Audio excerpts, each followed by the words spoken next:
Mér langar til þess að nefna hér í störfum þingsins hvað það hefur glatt mitt litla hjarta. Það er fréttir sem berast af fundum okkar æðstu manna með kollégum sínum á meginlandi Evrópu.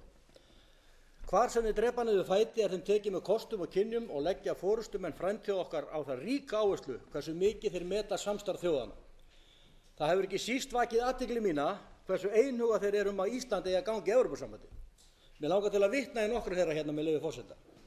Ísland er sterkt lýðveldi og náskylt Danmörku og því hefur alltaf verið ósk Danmerkur að Ísland gangi í ESB, sagði Helle Thorning-Schmidt, forsætisráðherra Danmerkur á fundi með hæstvirtum forsætisráðherra Sigmundi Davíð Gunnlaugssyni í vikunni.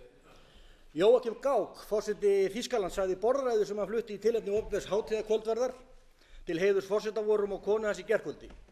Umsókn Íslands aðild að Evrópusambandinu er enn ein athyglisverð niðurstaða kreppunnar.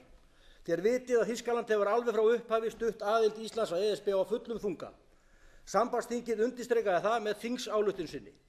En auðvitað vitum við líka að Íslendingar eru klofnir í afstöðu sinni til aðildar ESB og að framundan er að taka ákvörðun framhaldið.